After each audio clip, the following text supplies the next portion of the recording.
এটাই চূড়ান্ত সত্য কথা।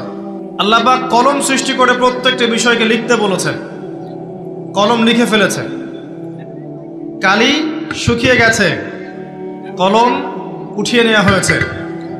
অতএব এই দুনিয়ার জীবনে আপনার দুনিয়ার বাড়ি গাড়ি, টাকা পয়সা, রিজিক, ব্যবসা বাণিজ্য, স্ত্রী সন্তান, এগুলোকে নিয়ে এত বিচলিত হওয়ার কিছু নাই।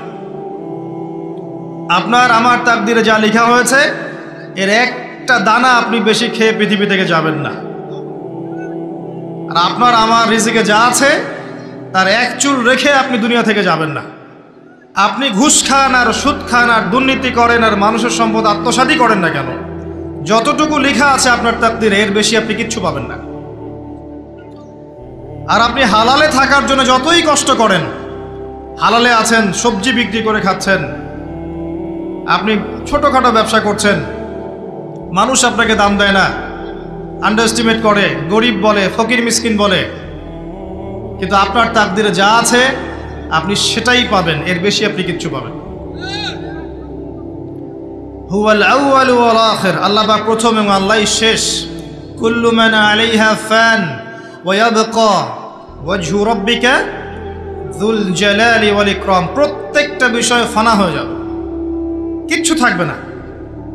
এখন আপনি পৃথিবীতে যা দেখছেন এগুলোর কিছুই থাকবে না।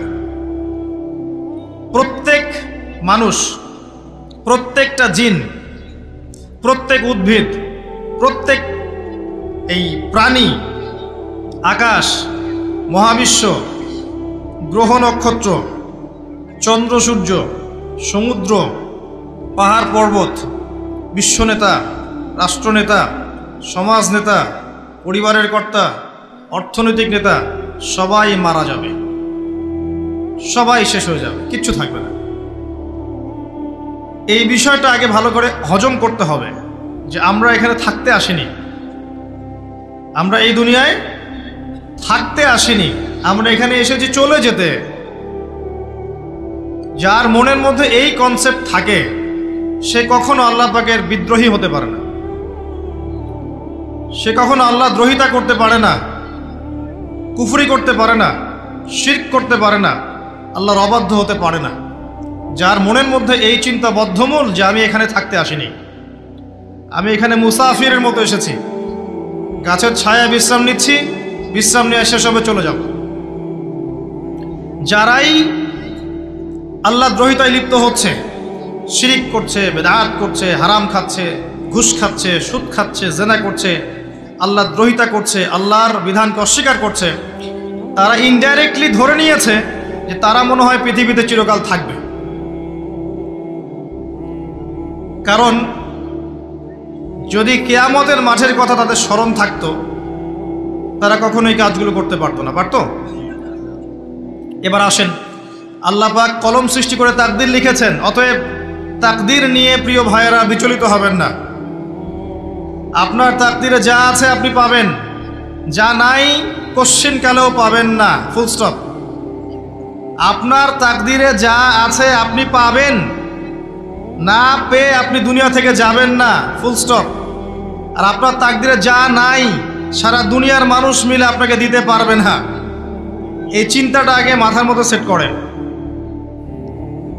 এই চিন্তা যার মধ্যে ইনস্টল করা আছে সে আত্মহত্যা করে না কখনো, সে হতাশ হয় না কখনো, সে ভয় পায় না, আল্লাহর পরে চলতে গিয়ে পিছু পা হয় না, সে জালেমের সামনে মাথা নত করে না। যার মাথায় এই চিন্তা আছে যে আল্লাহ যা লিখেছেন এটা হবে, যা লিখেন নাই সারা দুনিয়ার মানুষ মিলে সেটা হবে না, সিম্পল। এর মধ্যে আল্লাহ পাক পরীক্ষায় ফেলবেন, ওই বিষয়টা ডিফারেন্ট। আমি অবশ্যই তোমাদেরকে পরীক্ষা করব ভয় দিয়ে, ক্ষুধা দিয়ে, সন্তানের ইন্তেকাল দিয়ে, ফসলের ক্ষতি দিয়ে, সম্পদের ক্ষতি দিয়ে আমি পরীক্ষা করব। কিন্তু যারা সবর করবে এবং যারা এই কনসেপ্ট রাখবে ইন্না লিল্লাহি ওয়া ইন্না ইলাইহি রাজিউন, এদেরকে আল্লাহ পাক প্রশংসা করেছেন, ইনশাআল্লাহ এরা সফল হবে। আল্লাহ পাক তাকদির লিখে ফেলেছেন, তাকদির নিয়ে টেনশন করবেন না, রিজিক নিয়ে টেনশন করবেন না। এখনকার যুব সমাজের সবচেয়ে বড় টেনশন রিজিক, একটা জব, একটা ভালো জব, একটা ভালো ব্যবসা, সে সিকিউরড লাইফ চাচ্ছে, রিজিক নিয়ে চিন্তা করবেন না। আপনার কাছে যে রিজিক আছে এটা আপনার কাছে আসবেই ইনশাআল্লাহ। হয়তো সময় লাগছে কিন্তু আপনার কাছে আসবে ইনশাআল্লাহ তাআলা। আপনি হালালের উপর থাকবেন, ন্যায়ের উপর থাকবেন, আপনি অন্যায় পথে রিজিক সার্চ করবেন না। আপনার তাকদিরে যে রিজিক আছে আপনার কাছে আসবে ইনশাআল্লাহ। এবার আসেন, আল্লাহ পাক এরপরে সৃষ্টি করেছেন মহাবিশ্ব, এই পুরো মহাবিশ্ব। তাকদির লিখার পরে মহাবিশ্ব কয় দিনে? ফি সিত্তাতি আইয়াম, 6 দিনে। মাত্র 6 দিনে আল্লাহ পাক পুরো মহাবিশ্ব সৃষ্টি করেছেন।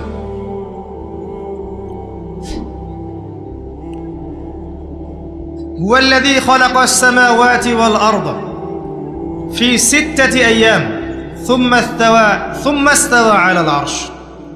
সূরা হাদীদের মধ্যে একটা আছে, তিনি সে আল্লাহ যিনি এই মহাবিশ্ব সৃষ্টি করেছেন 6 দিনে, এরপরে আরশের উপর সমাসীন হয়েছেন।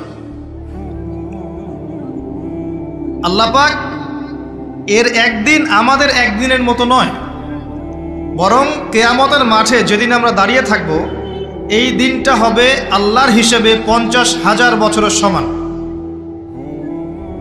মানুষ অস্থির হয়ে থাকবে, বিচার শুরু হচ্ছে না কেন। অপেক্ষা করা কাজটা খুব যন্ত্রণাদায়ক, তাই না? কারো জন্য অপেক্ষা করা, অপেক্ষা করে আছেন, 1 ঘন্টা পর আসবে, এলো না, আপনি অস্থির হবেন। 2 ঘন্টা পর এলো না, 10 ঘন্টা পর এলো না, আপনি অস্থির হবেন, পায়চারি করবেন, বই পড়বেন, নাস্তা খাবেন, হাঁটাহাঁটি করবেন, আপনি ব্যাকুল হয়ে যাবেন। অপেক্ষা করা একটা ডিফিকাল্ট কাজ। কিয়ামতের মাঠে মানুষ 50,000 বছর অপেক্ষা করবে, বিচার শুরু হচ্ছে না কি জন্যে। সবাই গিয়ে ধন্না দিবে, প্রথমে আদম আলাইহিস সালাম, তারপরে নূহ আলাইহিস সালাম, ইব্রাহিম, মূসা, ঈসা আলাইহিমুস সালাম।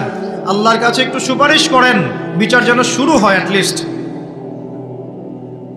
কেউ কিচ্ছু করতে পারবে না, কারণ সবাই বলবে ইয়া নাফসি ইয়া নাফসি।